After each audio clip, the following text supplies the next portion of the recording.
నమస్తే అండి. ఇవాళ మనం వినబోయే కథ విశాల హృదయం. రచించిన వారు అయ్యల సోమరాజుల సుబ్రహ్మణ్యం గారు. ఆదివారం ఉదయం 10 గంటలు.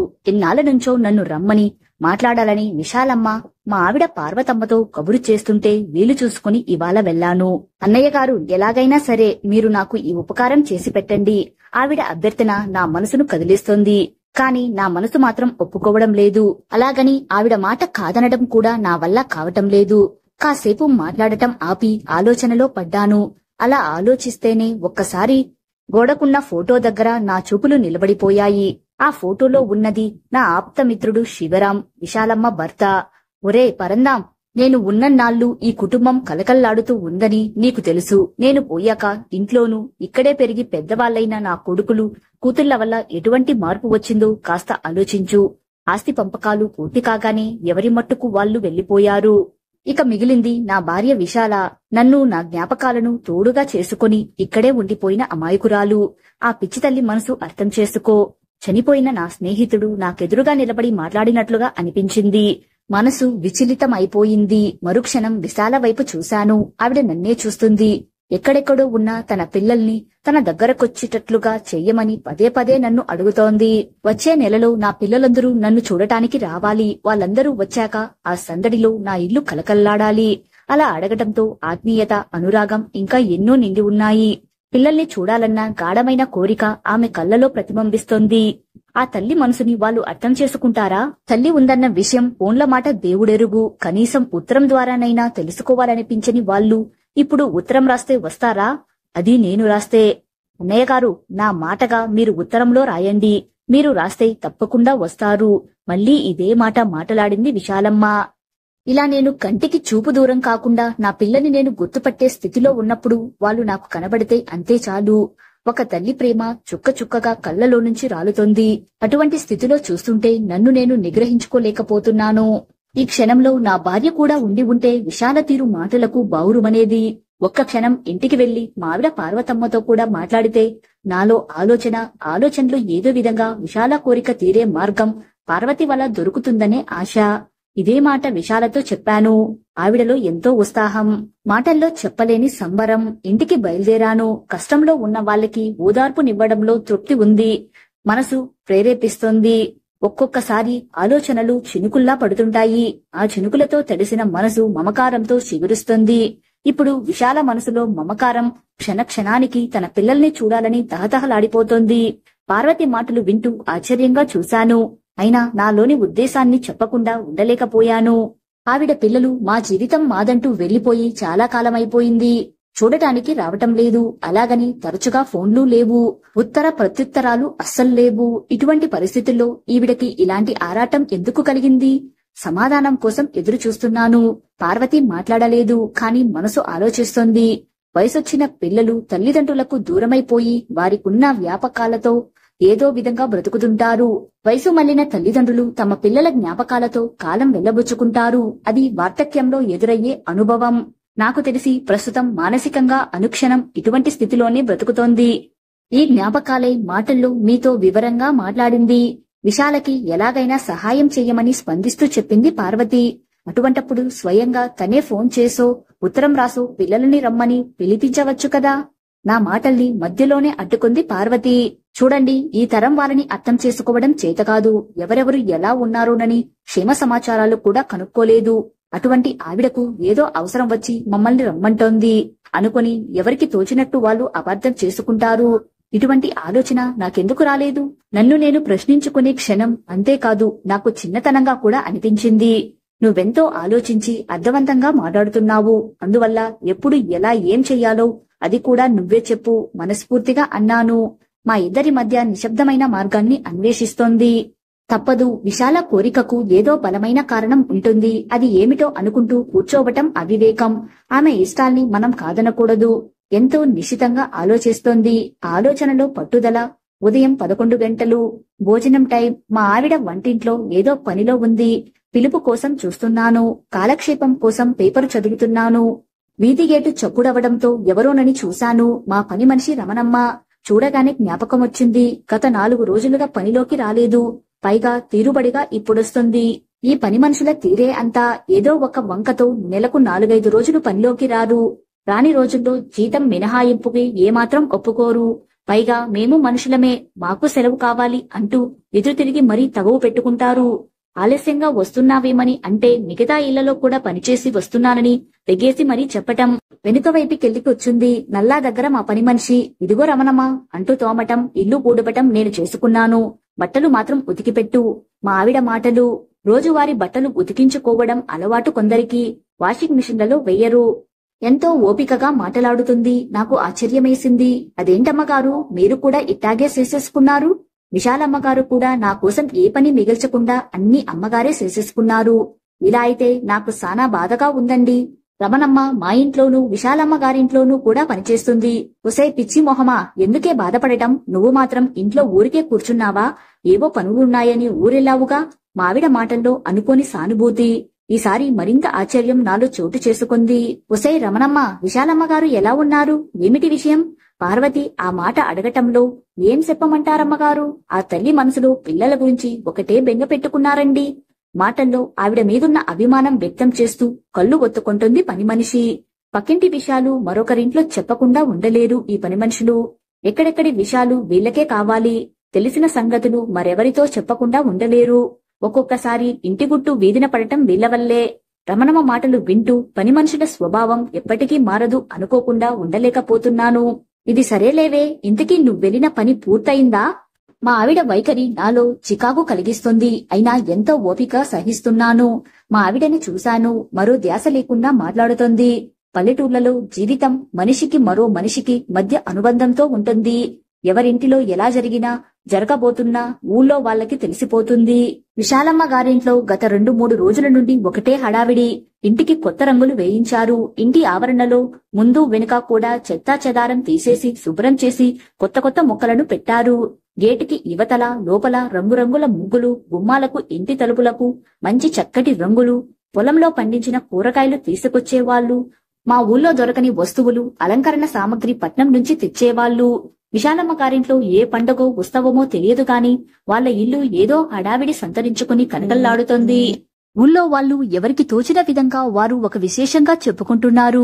నిజం చెప్పొద్దు, చూస్తున్న నాకు కూడా ఆశ్చర్యంగానే ఉంది. ఇన్ని సంవత్సరాలుగా ఎంతో నిశ్శబ్దంగా ఉన్న విశాలమ్మ గారిల్లు హఠాత్తుగా ఎక్కడలేని సందడిని పుంజుకుంది. కారణం ఏమిటో ఊహించడానికి ప్రయత్నించాను. వీలు కావటం లేదు. మావిడని అడిగితే సంగతేమిటో తెలిసిపోతుంది.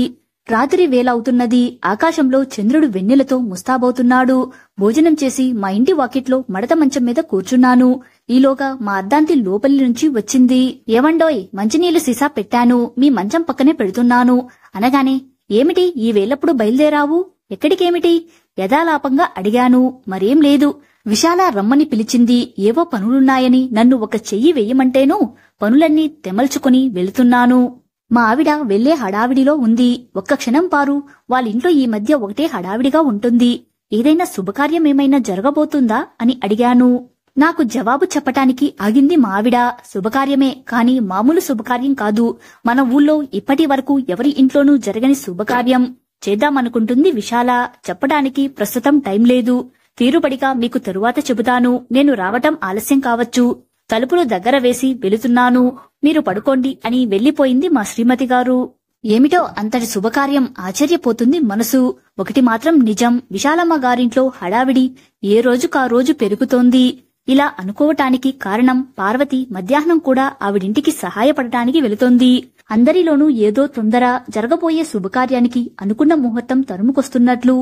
ఆ రోజు పొద్దుటే పనిమీద బయలుదేరబోతున్నాను. మా ఆవిడ పార్వతి పనులన్నీ పూర్తి చేసుకుని మధ్యాహ్నం కాస్త త్వరగా రండి అని చెప్పటంతో, ఎందుకు మరీ అంత ప్రత్యేకంగా చెబుతున్నావు అని అడిగాను. మరీ అవసరముంటే తప్ప మా ఆవిడ అలా చెప్పదు. మన విశాల మన ఇంటికి వస్తుందండి. మా ఆవిడ మాటలకు నాలో అనుకోకుండా కుతూహలం. మధ్యాహ్నం 1 గంట కాస్త ముందే వచ్చి భోజనం చేసి వరండాలో పేపర్ చూస్తున్నాను. ఇంటి ముందు మోటార్ సైకిల్ ఆగింది. తెలిసిన కుర్రాడి బండి మీద వచ్చింది విశాల. విశాల రావడం చూసి మావిడ పార్వతి ఎదురు వెళ్లి ఆవిడ చెయ్యి పట్టుకుని మరీ లోపలికి తీసుకొస్తుంది. సభ్యత కోసం కూర్చున్న వాడిని నేను కూడా లేచి నిలబడ్డాను. బావున్నారా అన్నయ్య అంటూ నన్ను పలకరించి పార్వతితో కలిసి లోపలికి వెళ్ళింది. కాసేపు స్నేహితురాలిద్దరూ అవీ ఇవీ మాట్లాడుకున్నారు. పార్వతి లోపల నుంచి ఒక్కసారి లోపలికి రండి అంటూ పిలిచింది. నేను కూడా లోపలికి వెళ్లాను. అన్నయ్యగారు, వచ్చే ఆదివారం మీరు పార్వతి మా ఇంటికి రావాలి. పొద్దుట సాయంత్రం భోజనాలు మా ఇంటిలోనే. విశాల ఎంతో ఆదరంగా ఆహ్వానించింది. ఏంటమ్మా విశేషం? మనసులో ఆసక్తిని వ్యక్తం చేశాను. అలా అడగగానే ఆవిడ నిండుగా నవ్వింది. అవును అన్నయ్యగారు, విశేషమే. మాటల్లో చెప్పడం నా వల్ల కాదు. అందులోనూ ఇన్నాళ్లకు నేను అనుకున్నది జరగబోతుంది. ఆ రోజు మీరిద్దరూ మా ఇంటికి తప్పకుండా రండి. చూస్తే మీకు సంతోషంగా ఉంటుంది, నాకు కూడా ఎంతో తృప్తిగా ఉంటుంది. విశాలమ్మ మాటల్లో ఎందుకో ఉద్విగ్నత. ఆ మాట చెప్పటానికి ఇంత శ్రమ తీసుకుని మీరు రావాలా? పార్వతితో కబురు పెడితే చాలు మొహమాటంగా మాట్లాడాను. ఎంత మాట అన్నయ్యగారు, ఇందులో శ్రమ ఏముంది? ఇది మా బాధ్యత. అయినా వాళ్ళందర్నీ నేనే స్వయంగా పిలవాలనుకున్నాను. మీ దంపతులిద్దరూ తప్పకుండా రావాలి అంటూ పార్వతిని చూసింది. తప్పకుండా వస్తామని స్నేహితురాలికి మాట ఇచ్చింది. విశాల మాటల్లో మనసులో చెప్పలేని ఉత్సాహం. ఏదో ప్రత్యేకమైన విషయం తప్పకుండా ఉండే ఉంటుంది. ఊహించడానికి ప్రయత్నిస్తున్నాను. ఆదివారం ఉదయం విశాలమ్మ గారి గేటుకి మామిడాకులతో తోరణాలు, వసరాలో అరుగుమీద కుర్చీలో కూర్చుని కబులు చెప్పుకుంటున్నారు. ఇంటి ఆవరణలో అటూ ఇటూ పరిగెడుతూ ఆటలాడుకుంటున్న పిల్లలు. ఈ ఆదివారం ఒక అనుభూతి తప్పకుండా మిగిలిపోతుంది. అక్కడి వాతావరణంలో వెళ్లి విరుస్తున్న ఉత్సాహానికి మనసులో కలుగుతున్న స్పందన. మమ్మల్ని చూడగానే విశాల మాకెదురొచ్చి పార్వతి చెయ్యి పట్టుకుంది. ఆవిడలో చెప్పలేనంత ఆనందం. ఒరే అబ్బాయిలు అన్న విశాలమ్మ పిలుపు విని అరుగుమీద కూర్చున్న వాళ్లలో ఇద్దరు మా దగ్గరకొచ్చారు. వీరెవరో గుర్తుపట్టారా? మన పరందామయ్య గారు, నాన్నగారికి ఆప్తమిత్రులు, మనకెంతో కావలసిన వారు అని పరిచయం చేయగానే వాళ్ళు నాకు నమస్కరించారు. వాళ్ళని చిన్నప్పుడు చూశాను, పెద్దవాళ్ళయ్యాక ఇప్పుడే కలవటం. అన్నయ్య గారు, అతను మా అల్లుడు శ్రీరామ్ అంటూ మరొకతన్ని ప్రత్యేకంగా పరిచయం చేసింది. ఒకరినొకరం పరిచయం చేసుకున్నాక కబుర్లు చెప్పుకుంటున్నాం. విశాలమ్మ కొడుకులు, అల్లుడు మంచి హోదాలో ఉన్నారని అర్థమైంది.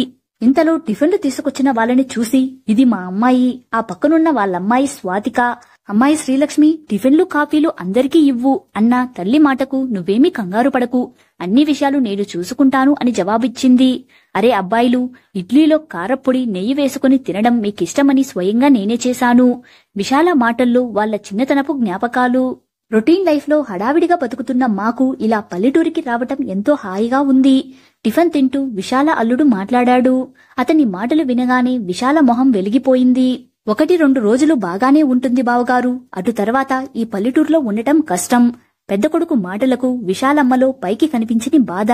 ఎవరికి తోచినట్టు వాళ్ళు మాట్లాడుకుంటున్నారు. అదే క్షణంలో నాలో ఆలోచన. ఈ సందడి, సంతోషం కోసం విశాల ఎంతో తాపత్రయపడింది.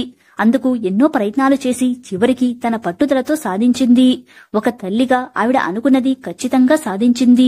విశాలమ్మని మనసారా అభినందించాను. మరుక్షణంలో నాలో మరో ఆలోచన.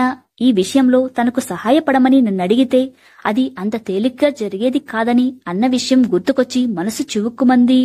ఒక కన్నతల్లి వృద్ధాప్యంలో ఎంతో ఓపికగా తన కోరికను నెరవేర్చుకుంది. ఎలా? ఎవరి ఆసరాతో తన ఆశను తీర్చుకుంది? నా ఊహకు అందని ప్రశ్న. ఈ రోజు ఈ ఇల్లు ఒక కొత్తదనంతో ముస్తాబు అయింది. విశాలమ్మ తన వయసును మర్చిపోయి హుషారుగా ప్రవర్తిస్తున్నారు. ఈ ప్రదర్శనకు కారణం ఆవిడలో ఏదో ఆలోచన. అదేమిటో?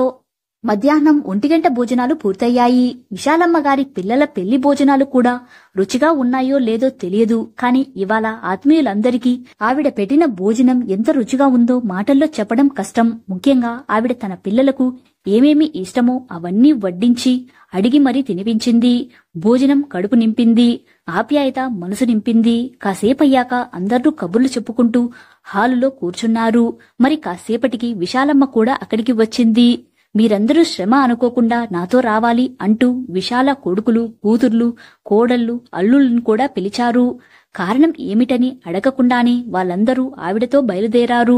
అప్రయత్నంగా మనసు ప్రోత్సహిస్తుంటే నేను కూడా వెళ్లాను. పార్వతి చెయ్యి పట్టుకుని ఆ ఇంట్లో గదుల్లోకి వెళుతోంది. మా పెద్దబ్బాయి చిన్నప్పటి నుండి ప్రత్యేకంగా తన కోసం ఉంచుకున్నాడు. ఇంట్లో ఉన్నంతసేపు వాడు ఈ గదిలోనే ఉండేవాడు. ఒక విధంగా చెప్పాలంటే ఒక్క భోజనానికి మాత్రమే బయటకొచ్చేవాడు. చదువుకోవటం, పడుకోవటం అన్నీ వాడికి ఇక్కడే. మరో విషయమేమిటంటే వాడికి పక్క మీద దుప్పటి నలగకూడదు. వాడి వస్తువులన్నీ ఎక్కడివక్కడే ఉండాలి. నాకు తెలిసినంత వరకు ఇప్పటికీ వాడి స్వభావమదే. అందుకనే ఇవాళ కూడా వాడి కోసం ఈ గదిని శుభ్రం చేయించాను. ఏరా అబ్బాయి, నీకు నచ్చిందా అని అడిగింది. గది చక్కగా తీర్చిదిద్దినట్టుగా ఉంది. కొత్త దుప్పటితో పక్క ఎంతో నీటుగా ఉంది. ఇటు రండి, ఇది మా చిన్నవాడి గది. వీడు చిన్నప్పటి నుంచి తన పనులు ఇంకొకరి చేత చేయించుకునేవాడు. పొద్దున్న లేచిన తరువాత కప్పుకున్న దుప్పటిని నేను మడత పెట్టాల్సి వచ్చేది. రాత్రిపూట చదువుకుంటూ అలాగే నిద్రపోయేవాడు. అవన్నీ సర్ది పెట్టడం కూడా నా వంతే. అందుకోసమే వాడి చదువు పూర్తయ్యే వరకు నేను కూడా ఈ గదిలోనే పడుకునేదాన్ని. మా చిన్నాడు అమ్మ కూచి. విశాల మాటలకు కోడళ్ళిద్దరూ తమ భర్తలను చూసి నవ్వుకున్నారు. ఇకపోతే ఇది మా అమ్మాయి గది. చిన్నప్పటి నుండి బొమ్మలు వేయడం నేర్చుకుంది. దీనికి అలంకారాలంటే ఎంతో మోజు. ఈ గదిలో గోడలకున్న పెయింటింగ్స్లన్నీ ఇది వేసినవే. గదిలో గోడలకు అటూ ఇటూ రకరకాల పెయింటింగ్లు. ఇక సెలవు రోజుల్లో తను నేర్చుకున్న కుట్లు అల్లికలతో నేను మా అమ్మాయి ఈ గదిలోనే కూర్చునేవాళ్లం. కొన్ని కుట్టు పనులు అల్లికలు నేను కూడా మా అమ్మాయి దగ్గరే నేర్చుకున్నాను అంటూ అల్లుడికేసి చూపిస్తూ నవ్వారు. అతను చిలిపిగా వాళ్ళావిడిని చూస్తున్నాడు. మీరొస్తున్నారని మీ గదులన్నీ మీకోసం మీకు నచ్చినట్లుగా నేను మన పార్వతి కలిసి రెడీ చేశాం. గత వారం రోజులుగా పార్వతి వీళ్ళింటిలోనే గడిపిన విషయం అప్పుడర్థమైంది. మళ్ళీ అందరం కలిసి హాల్లోకొచ్చాం. ఒక్కొక్క జ్ఞాపకం ఎన్నెన్నో చందమామలు. ఆ వెన్నెల్లో విశాలమ్మగారి మొహం తలతలా మెరిసిపోతుంది. మా చుట్టూ నిశ్శబ్దం. ఎన్నో విషయాలు, మరెన్నో మాటలు చెప్పాలని ఆవిడ మనసులోని ఆరాటం కళ్ళలో కదులుతూ ఉంది. ఈ ఇంట్లో మీ బాల్యం ఎంత సందడిగా గడిచిందో చెప్పాను. మీరంతా పెరిగి పెద్దవాళ్ళైనా ఎవరి జీవితంలో వారు స్థిరపడ్డారు.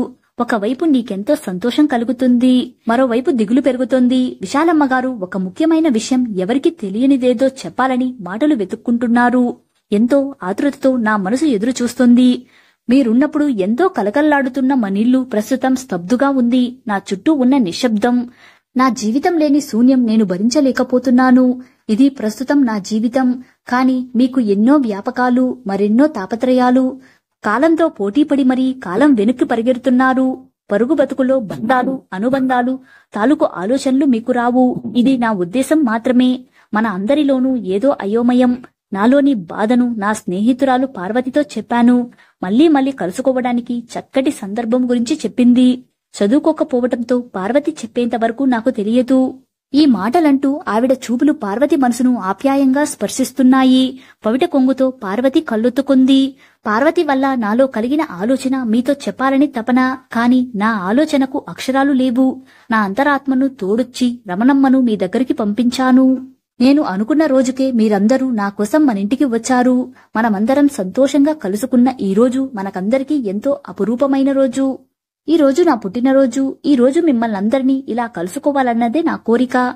ఈ సందర్భంలో మీతో చెప్పవలసిన మాటని ఇన్నాళ్లుగా ప్రపంచంలో పదిలంగా దాచుకున్నాను. ఎంతో తృప్తిని వ్యక్తం చేస్తూ మాట్లాడుతుందావిడ. విశాలమ్మ గారి మాటలు ప్రతి ఒక్కరి మనసులోనూ ఆలోచనలు తట్టి లేపుతున్నాయి. నేను పోగొట్టుకున్నది కనీసం మీరైనా బదులుపరుచుకోవాలన్నదే నా ఆశ. వృద్ధాప్యం ఎవరికీ తప్పదు.